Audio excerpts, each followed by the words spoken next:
उपस्थित सौभाग्य संयुक्त परमार्थ पथ पथिक जिज्ञासु वृंद,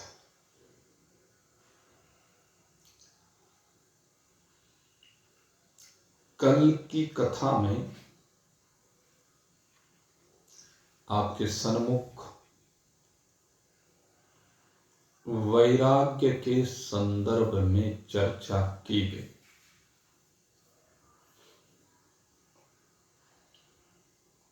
दो चीजें हैं, एक वैराग्य है और एक योग है। वैराग्य का अर्थ है छोड़ना। सम्यक प्रकारेण न्यासः इति संन्यासः। सम्यक प्रकार का जो त्याग है वह संन्यास कहलाता है।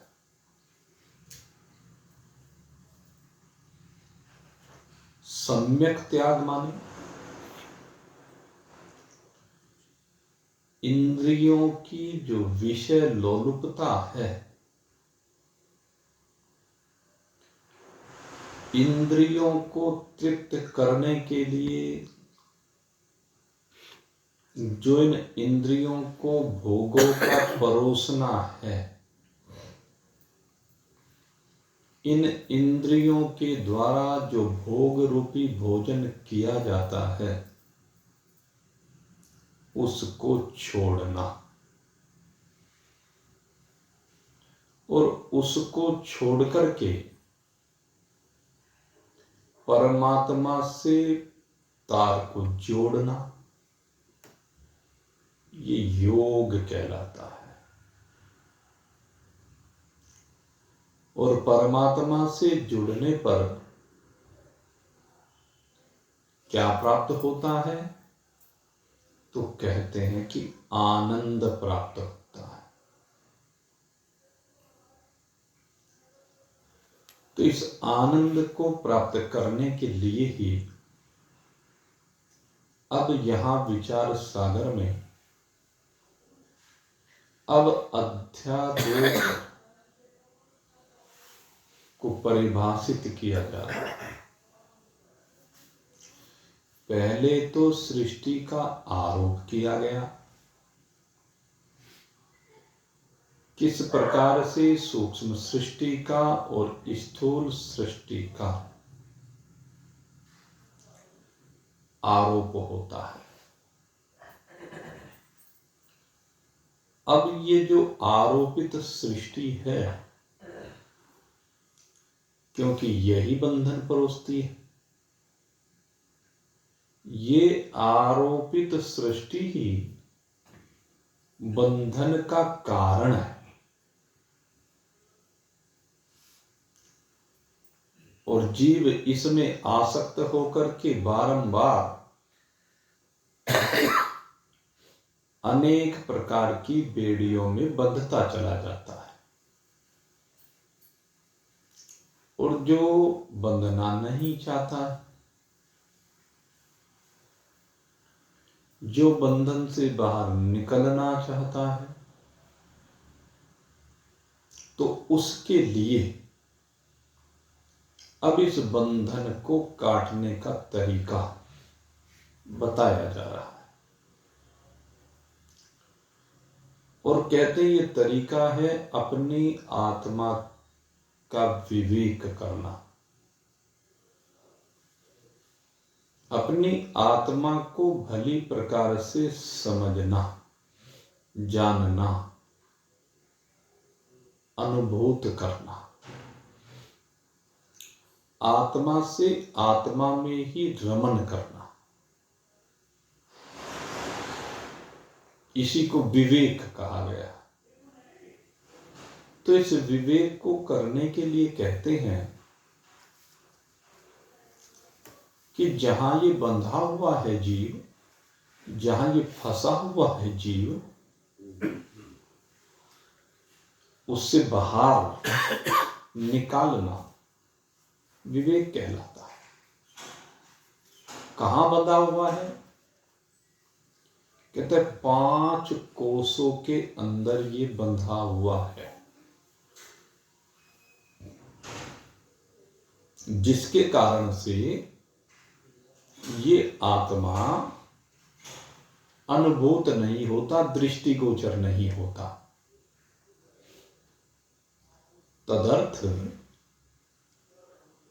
इन 5 कोसों के बंधन से इसको मुक्त करना है। और ये जो 5 कोस हैं, ये क्या है? कहते कोस जो होते हैं, जैसे आपने देखा हो एक तलवार होती है, जैसे हमारे यहाँ जो सिख लोग हैं वो तलवार रखते हैं, पान रखते हैं। जो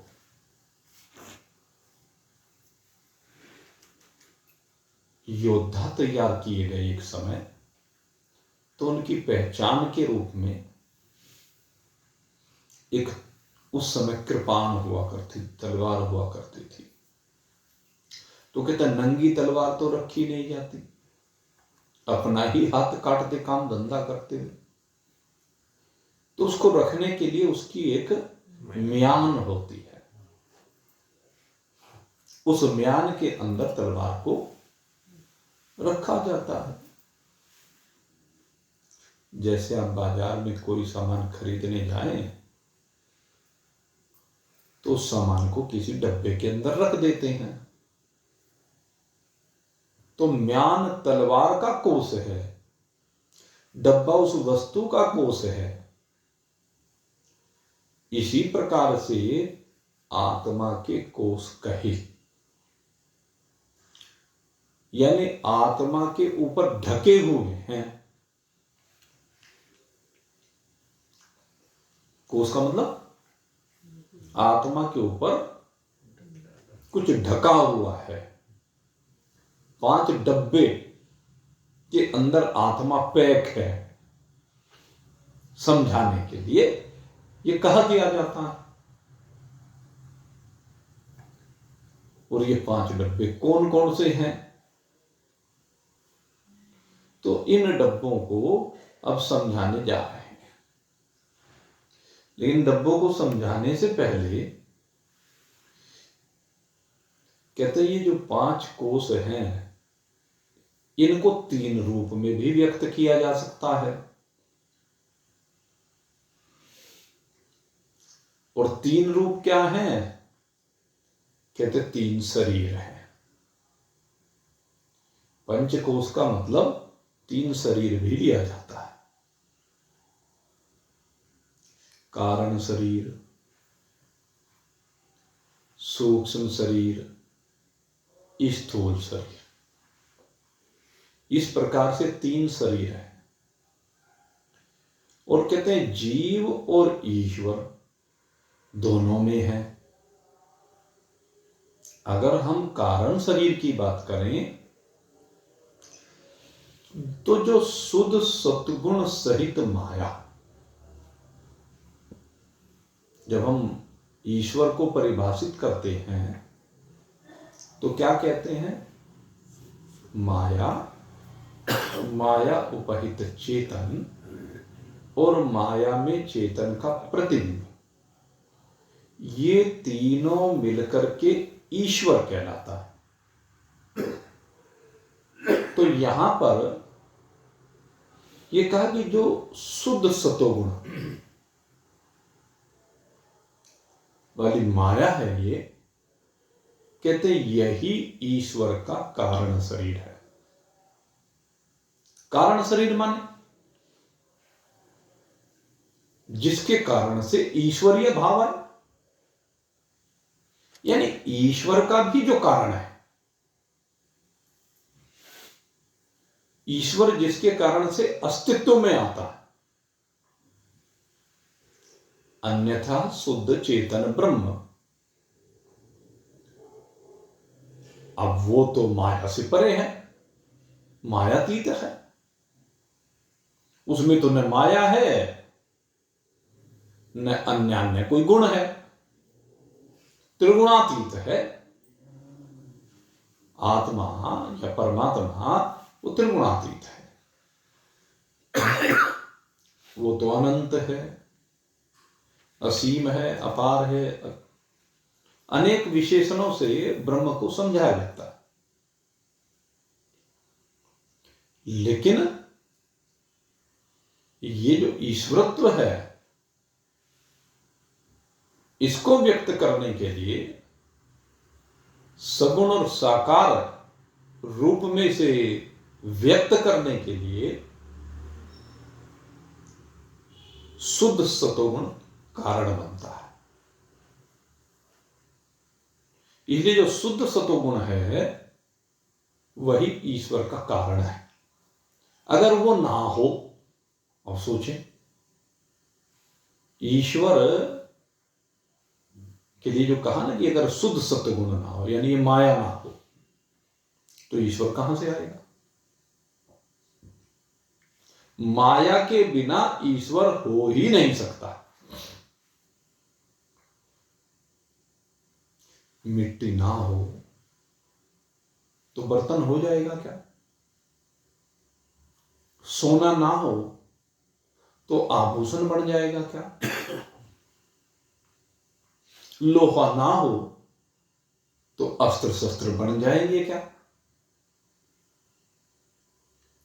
विचार करें, नहीं बनेंगे।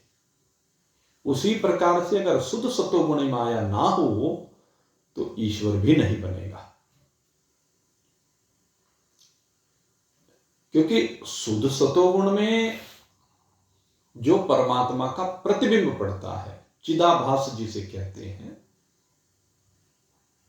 और जितने हिस्से में ब्रह्म के ये माया होती है, माया ब्रह्म के जितने हिस्से में कल्पित हुई, ब्रह्म के जितने भाग में रह रही है, जितने अंश में रह रही है, कह लीजिए, अगर वो कारण रूप से माया ही ना हो तो फिर ईश्वर परमात्मा तो एक ही है।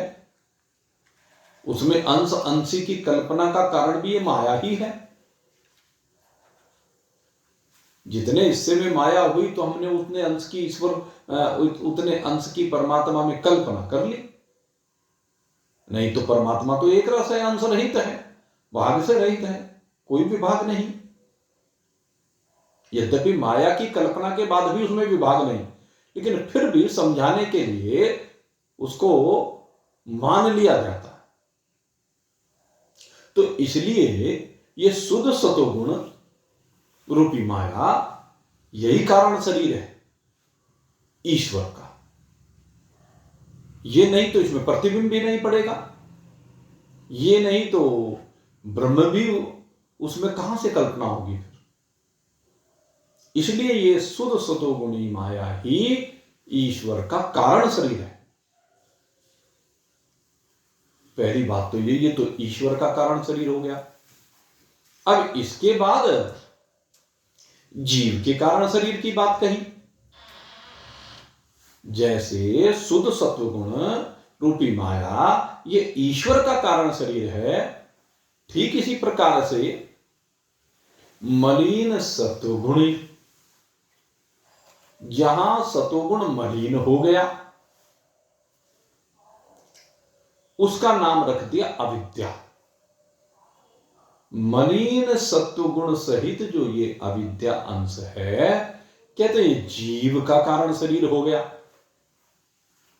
ईश्वर का कारण शरीर माया हुआ, जीव का कारण शरीर अविद्या हुआ। तो पहले तो कारण शरीर को यहां पर परिभाषित किया। अब इसके बाद कहते हैं कि जो आगे शरीर के आरंभक हैं, शरीर को उत्पन्न करने वाले हैं 5 सूक्ष्म भूत। पहले सूक्ष्म भूतों की बात की गई थी। 5 भूतों के 5 विषय कहे गए, पंच प्राण कहे गए, पंच कर्मेंद्रियां कही गई, पंच ज्ञानेन्द्रियां कही गई और अंतःकरण चतुष्ट कहा गया। कहते हैं ये सब जीवों का सूक्ष्म शरीर है। ये जीव का सूक्ष्म शरीर है जिसमें 5 ज्ञानेन्द्रिय है, 5 कर्मेंद्रिय है, अंतःकरण चतुष्ट है, पंच प्राण, पंचभूत, सूक्ष्म सूक्ष्म पंचभूत उनके विषय है। ये सब सूक्ष्म हैं, इसलिए सूक्ष्म शरीर ही कहलाते हैं। और कहते हैं, अब दूसरी बात को ध्यान से समझना। कहते हैं सब जीवों के सूक्ष्म शरीर मिलकर के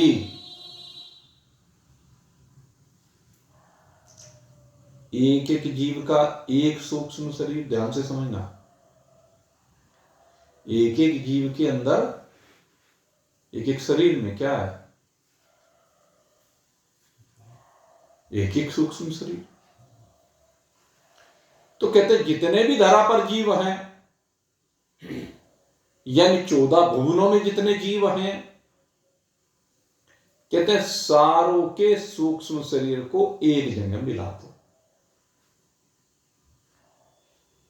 जितने भी प्रकार की सृष्टि है, यहां मनुष्य नहीं कहा केवल, सब योनियों में जितने भी जीव हैं, जो 84 लाख प्रकार की योनियां कही और उन योनियों में सब में अलग अलग शरीर कहे।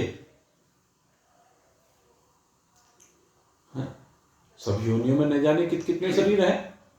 अब मनुष्य एक योनि है, इस एक योनि में कितने शरीर हैं? देवता एक योनि है, कितने देवता हैं? कितने प्रकार के पशुओं के शरीर हैं? उनमें एक एक प्रकार के पशुओं के कितने शरीर हैं? कितने प्रकार के पक्षी कहे गए, उनमें एक एक प्रकार के पक्षियों के कितने शरीर हैं? कितने कीट पतंग, जलचर, नभचर, थलचर, न जाने कितने प्रकार के जीव इस ब्रह्मांड में कहे गए। तो उनके न जाने कितने शरीर हैं। तो कहते जितने भी जितनी प्रकार की योनियों में शरीर हैं, चाहे वो पत्थर का भी शरीर किसी ने क्यों ना धारण कर रखा हो, वृक्ष का शरीर क्यों ना धारण कर रखा हो, जितने भी प्रकार के शरीरों को जीवों ने धारण कर रखा है, उन सब शरीरों को एक साथ मिला दीजिए। सूक्ष्म शरीरों को अभी बात कर रहे हैं, तो सारे सूक्ष्म शरीरों को एक साथ मिलाने के बाद जो इकट्ठा शरीर बनता है, यानी सारे व्यष्टिगत सूक्ष्म शरीरों को मिलाने के बाद उन सब से मिलकर के जो एक सूक्ष्म शरीर इकट्ठा बनता है, वो ईश्वर का सूक्ष्म शरीर है। जैसे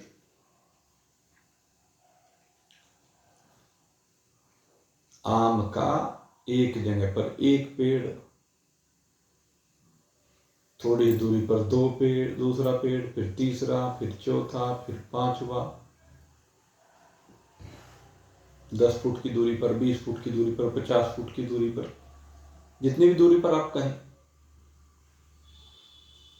ये पेड़ है, एक आम का है, दूसरा देखा ये आम का है, तीसरा देखा ये आम का है, होते होते 10 पेड़ देखे, 20 देखे, 50 देखे, 100 देखे।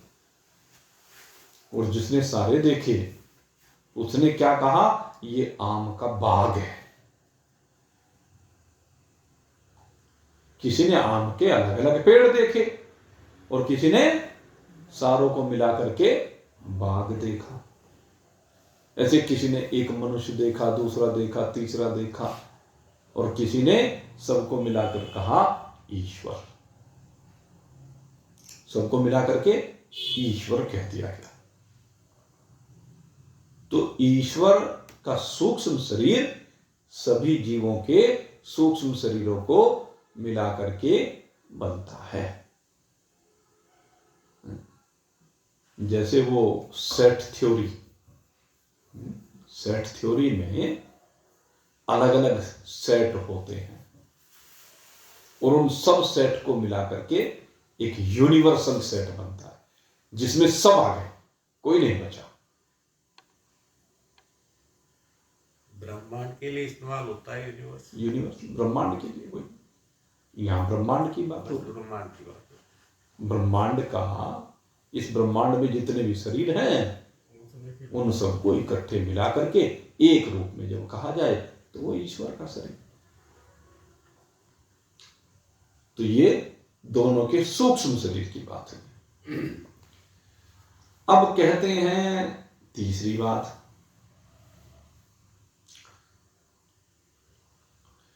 कि स्थूल शरीर है। अब स्थूल शरीर तो सबको ही दिखाई देते, कारण शरीर और सूक्ष्म शरीर सबको दृष्टिगोचर नहीं हो पाते,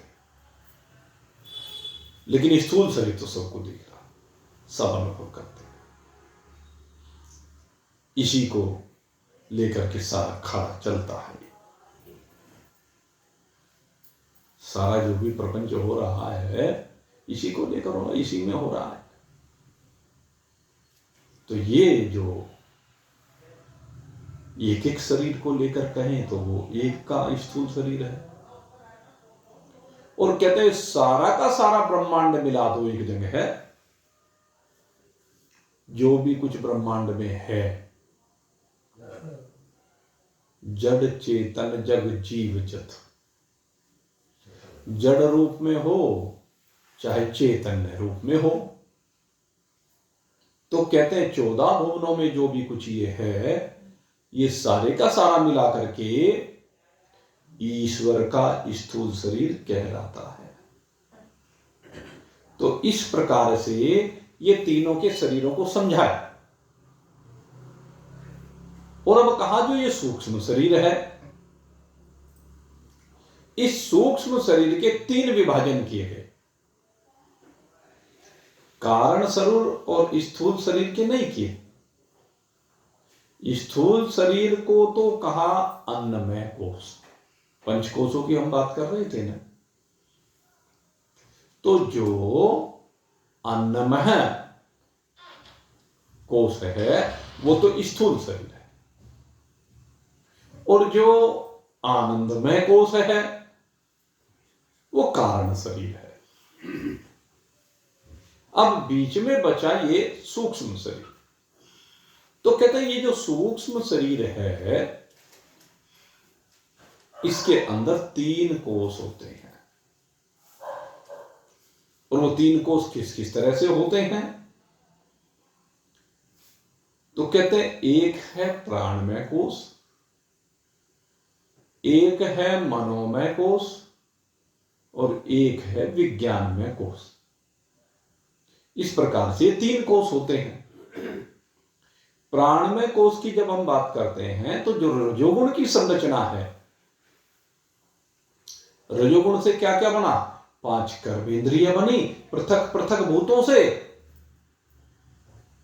और सम्मिलित भूतों के रजोगुण से 5 प्राण बने।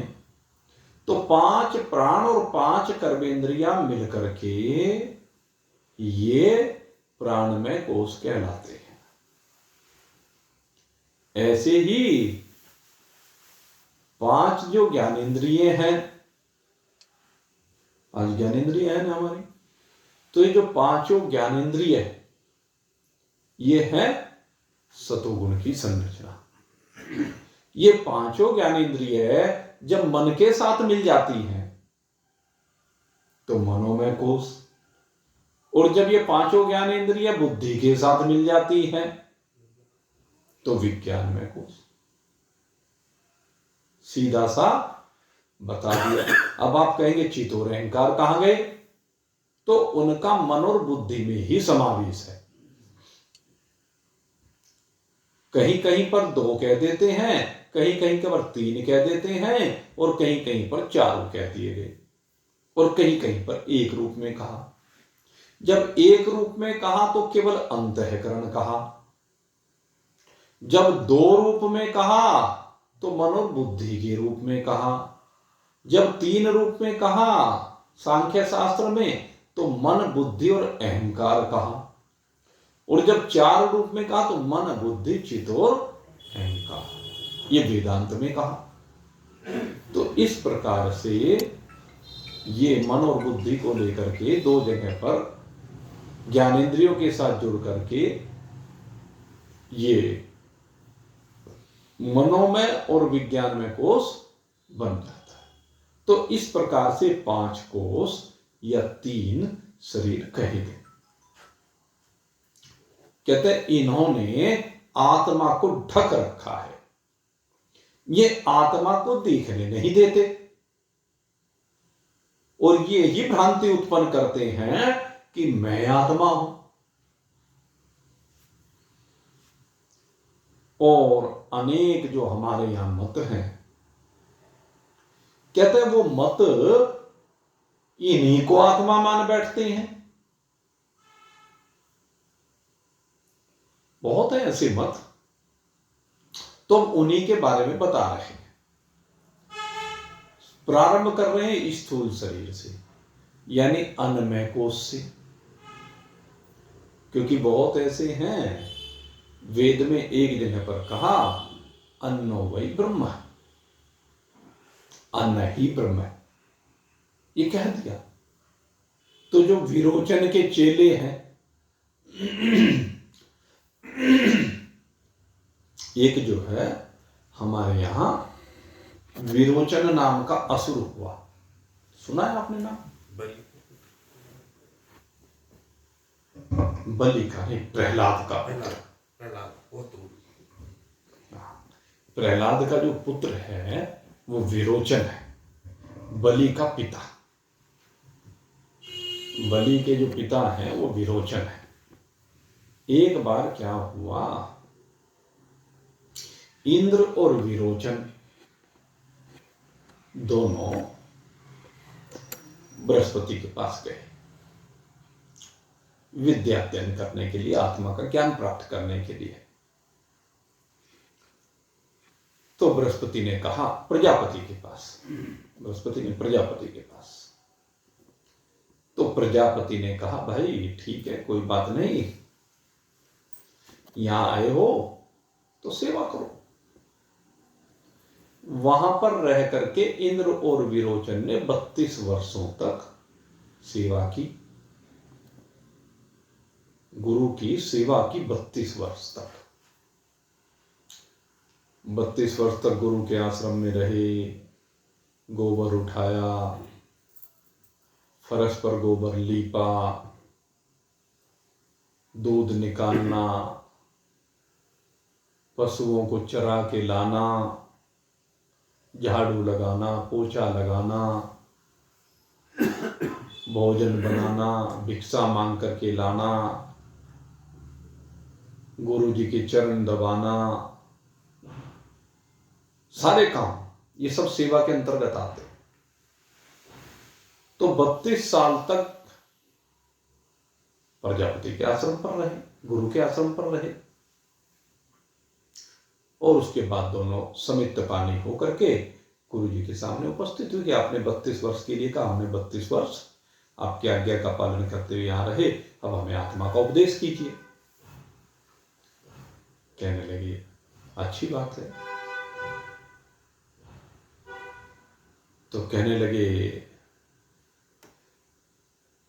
इस शरीर को खूब सजा धजा के लेकर के आओ।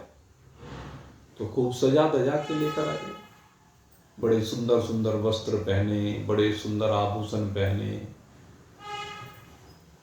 और एक सरोवर के पास ले जाकर कहा, कहने लगे इसको देखो। देखो इस शरीर को।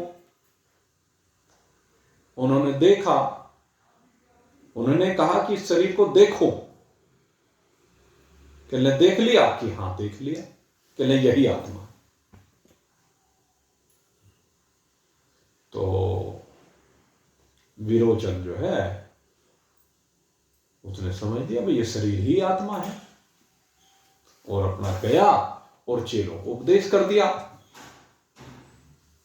कहते हैं जब तक जीवो इस शरीर की सेवा करो, इस शरीर को खूब खिलाओ पिलाओ, ये शरीर ही आत्मा है। तो विरोचन के चेले इस शरीर को ही आत्मा मानने लगे। लेकिन इंद्र ने विचार किया, चल तो दिया, लेकिन फिर चलते चलते विचार किया, कहने शरीर कैसे आत्मा हो सकता है? ये शरीर तो मरण धर्मा है, आत्मा मर नहीं सकता, ये तो मर जाता है, ये कैसे आत्मा हो सकता है? ये तो विकारी है, बदलने वाला है। बाल्यावस्था हुई, जवानी हुई, बुढ़ापा होता है। कहते नहीं, ये शरीर आत्मा नहीं हो सकता। ऐसा विचार किया और विचार करके समित पानी होकर के पुनः आए।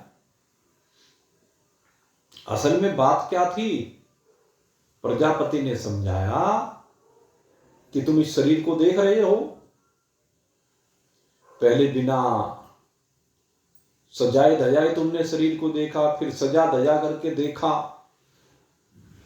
कहने लगे शरीर को देख लिया तुमने, अर्थात शरीर को जान लिया तुमने। कहते जिसने जाना वही आत्मा है। कहने का भाव तो ये था कि जो इस शरीर को जानता है, इस शरीर से पृथक, इस शरीर को देखने वाला, शरीर को देखा तो शरीर को जो देखने वाला वही आत्मा है। कहना तो उनका ये था। लेकिन विरोचन जी ने समझ लिया ये शरीर ही आत्मा है। तो जो विरोचन के चेले हैं, पहला सिद्धांत इनका है, यावत जीवेत सुखम जीवेत। जब तक जिए तब तक सुख से जिए, उधार लेकर भी घी पिए। कहने लगे जब शरीर ही सब कुछ है, शरीर के बाद कुछ है नहीं, तो फिर आगे कोई भोग है नहीं, इसलिए किसी से खूब मान लो, लूटो खसूटो, कुछ ही करो। आसुरी सिद्धांत यही तो है। इसी को आसुरी सिद्धांत कहा गया। मेरा तो मेरा है ही, दूसरे का भी मेरा है, छीन लो। जिसकी लाठी उसकी भैंस। असुरों का यही तो सिद्धांत है कि हाथ में लाठी लो, इकट्ठे हो और लूटो लोगों को। जो राहगीरी करने वाले हैं वो क्या करते हैं? यही तो है, लाठी ली, चाकू ली, बंदूक ली और राहगीरों को लूटना प्रारंभ कर दिया। बसें लूट लेते थे, किसी के बालक को उठा के ले जाते थे। सब होते हुए देखा, हमने सबने देखा। ये तो भला हो योगी जी का कि 5 साल से इस तरह की घटनाएं बंद प्राय हो गई, नहीं तो रोज घटनाएं होती थी। तो ये विरोचन के चेले हैं, क्योंकि उन्हें परलोक का डर नहीं है, क्योंकि तो शरीर को ही आत्मा माने बैठे हैं कि शरीर के बाद कुछ होने वाला है नहीं, इसलिए बड़ा खूब मौज मस्ती करो। तो असुर लोग तो यही करते हैं, जो दुष्ट प्रकृति के लोग होते हैं वो तो यही करते हैं, इसके अलावा उन्हें और कुछ लेना देना नहीं है। यावत जीवेत सुखम जीवेत।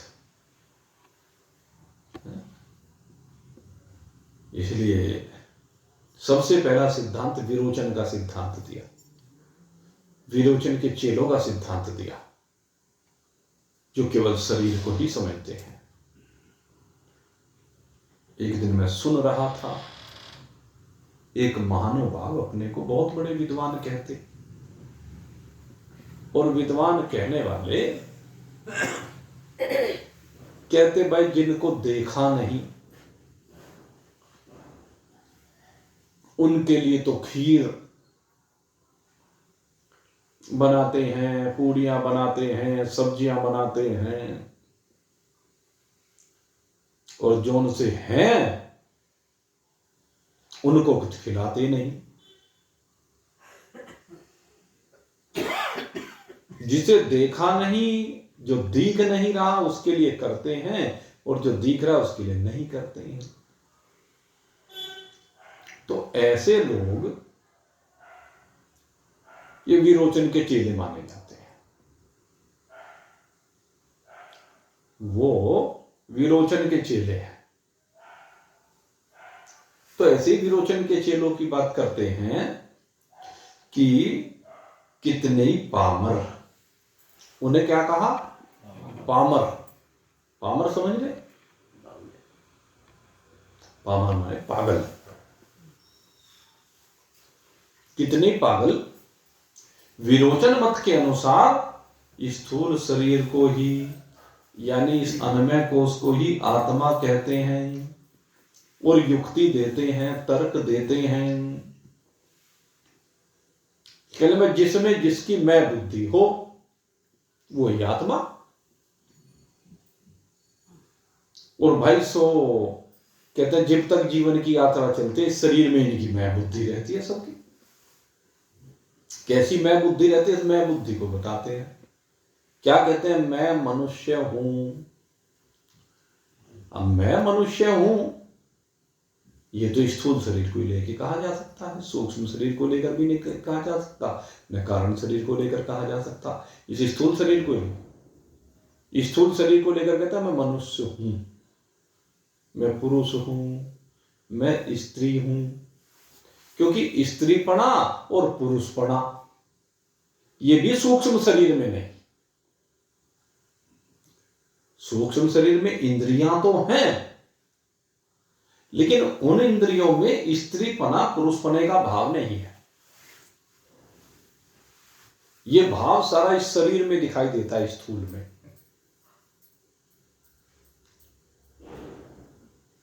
स्त्रीपना पुरुषपना भी उस शरीर में नहीं है। फिर कहते हैं, कहता है मैं ब्राह्मण हूं, मैं क्षत्रिय हूं, मैं वैश्य हूं, मैं शूद्र हूं इत्यादि। तो अपने को क्या कहता है?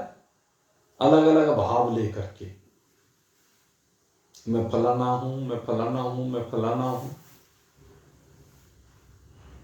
तो ये किसको लेकर कह रहा है? इस शरीर को लेकर के कहता है। शरीर में ही ये सारे रोग हैं। सूक्ष्म शरीर में तो कोई ब्राह्मण नहीं, कोई क्षत्रिय नहीं, कोई वैश्य नहीं, कोई शूद्र नहीं। ये सारे जो भी भाव हैं ये स्थूल शरीर को लेकर हैं, और सारी जिंदगी इन्हीं में लगा रहता है। मनुष्यपना, ब्राह्मण आदिपना, ये सारे स्थूल शरीर के धर्म है। इस स्थूल शरीर में इन्हीं में मैं बुद्धि करता है, फलानी जाति का हूं। ऐसी चिपकाली जातियों को बस भाई कुछ ना पूछो, ये जाति की बीमारी ऐसी लग गई इस कलयुग में हमारे समाज में, बस भगवान बचाए भाई। मुसलमानों में जाति दिखाई देती है क्या किसी को? चलो मुसलमानों में तो फिर भी हैं, जातियां तो हैं बहुत सारी हैं, पर वो बस एक रुस्त है हिंदू के नाम हैं, लेकिन हिंदुओं को नहीं पता है। मुसलमानों से पूछो, फलाना नहीं तो जाट है, फलाना ब्राह्मण है, फलाना बढ़िया है, फलाना ये है वो है, उनमें सी उन्हें सारी पता है, हमें उनकी कुछ नहीं पता, दो चार क्योंकि वे बटे हुए नहीं है। और चलो मुसलमानों में देखो, ईसाई में सुनी कभी कोई जाति? ईसाइयों में कोई जाति सुनी क्या आपने? वो सब ईसाई है, वो सब मुसलमान है, वो सब सिख हैं। ये जाति हमारे यहां,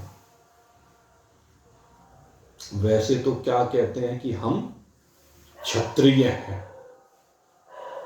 बहुत जातियां मैंने देखी,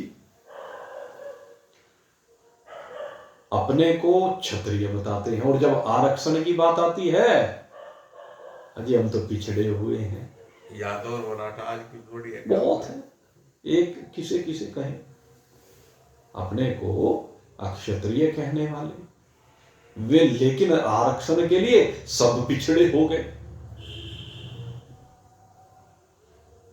कि हम तो पिछड़े हुए। वैसे कहते हैं हम सबसे अग्रणी है, हम तो क्षत्रिय हैं, स्वर्ण है। जोनसों की आरक्षण में पिछड़ी जाति आ गई, वो अपने आगे स्वर्ण लगाने के अधिकारी नहीं रहे। गिनती होती है उनके स्वर्णों में फिर, जो ही अभी मैं देख रहा था, जो वोटों की गिनती चल रही है, उस वोटों की गिनती में एक तरफ जाते हैं अगड़ी जातियां, ब्राह्मण, क्षत्रिय, वैश्य, ये तीनों कहने लगे इसमें आ गए। फिर इतने जाट हैं, इतने यादव हैं, इतने कश्यप हैं, इतने जाटव हैं, इतने फलाने, इतने फलाने, इतने फलाने, हर जगह क्यों, हर क्षेत्र में कहीं किसी का प्रभुत्व, कहीं किसी का प्रभुत्व, कहीं किसी का। मौर्य जैसे अभी आए, राजभर जैसे हुए हैं, ये बहुत निषाद हुए, कुर्मी, लोधी, बहुत राजपूत। अब इन्हें पूछे लोधी कौन हो, कहने लगे लोधी राजपूत हैं। जो कश्यप है उनसे पूछे, हम कश्यप राजपूत हैं। और जाट तो भाई अपने को पूरे स्वाभाविक है, राजा सूरजमल जी हुए भाई, वो तो बड़ी लड़ाइयां लड़ी, बड़े प्रतापी हुए, योद्धा हुए, इसमें कोई दो राय भी नहीं है।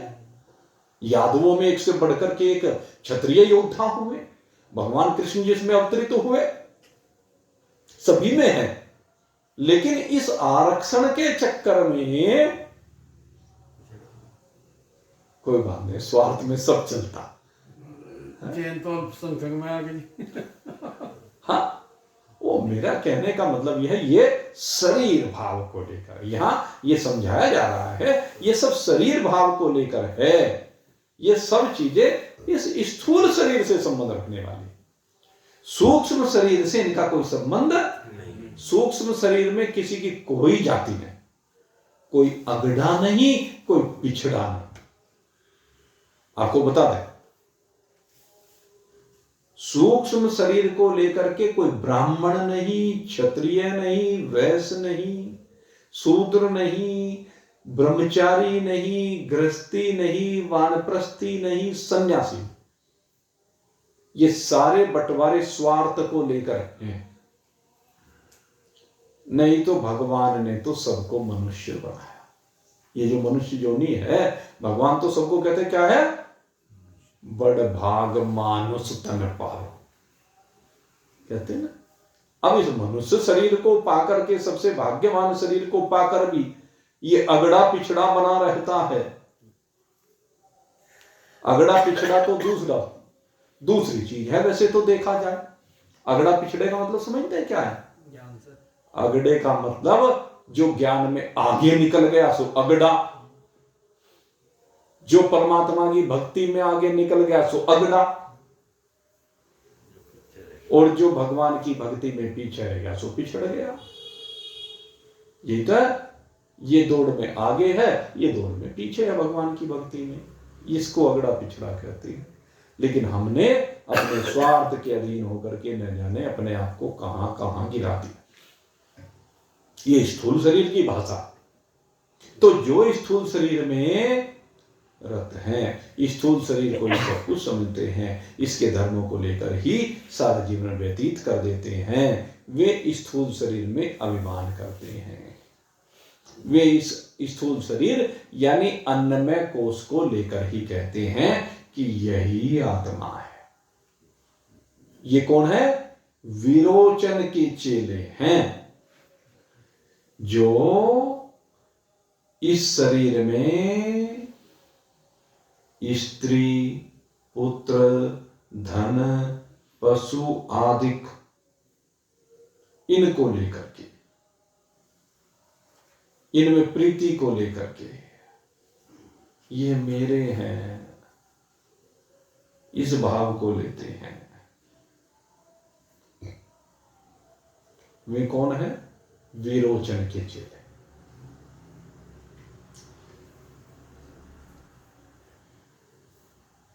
ऐसे विरोचन के जो चेले हैं, उनका धर्म क्या है? स्थूल शरीर का वस्त्रों के द्वारा, आभूषणों के द्वारा, अंजन के द्वारा, मंजन के द्वारा अंजन और मंजन दोनों चीज कही। कहते हैं नाना विधि से, और साथ में भोजन, भोजन आदि के द्वारा इसका श्रृंगार और पोषण। अंजन और मंजन तो और वस्त्र और भूषण तो श्रृंगार के लिए कहे गए और पोषण के लिए भोजन कहा गया। कहते हैं जो बस इसी को परम पुरुषार्थ मानते हैं, इससे आगे उन्हें कुछ दिखाई नहीं देता है। ऐसे ये विरोचन के चेले स्थूल शरीर को ही आत्मा मानते हैं। तो पहला दृष्टिकोण क्या है? ये अन्नमय कोश अथवा स्थूल शरीर ही आत्मा है। ये पहला दृष्टिकोण है। अब इसके बाद दूसरा दृष्टिकोण आता है। तो उस दूसरे दृष्टिकोण की चर्चा भी, दूसरे का बहुत दृष्टिकोण आएंगे अब इसमें, क्योंकि विस्तार से समझाएंगे। अब ये तो विरोचन के चेले मानते हैं, वेदांती मानेगा क्या? आप मानोगे क्या? अब आपने मान लिया ने आत्मा इस शरीर से भिन्न है, क्योंकि ये शरीर तो मर जाने वाला है, ये शरीर तो सदा रहने वाला नहीं है। इस शरीर को जो देखने वाला है, इस शरीर से जो काम लेने वाला है, इस शरीर से जो विलग है, इस शरीर को जो सत्ता देने वाला है, इस शरीर का जिससे अस्तित्व है, वो आत्मा। तो आत्मा की खोज कर रहे हैं, तो सबसे पहले इस अन्नमय कोश का विवेक किया जाता, इस स्थूल शरीर का विवेक किया जाता। तो आज हमने ये स्थूल शरीर का विवेक प्राप्त किया। कल इससे आगे की चर्चा को लेकर के चलेंगे। आज अब यहीं पर विश्राम। बोलिए सच्चिदानंद भगवान की। मोर मुकुंद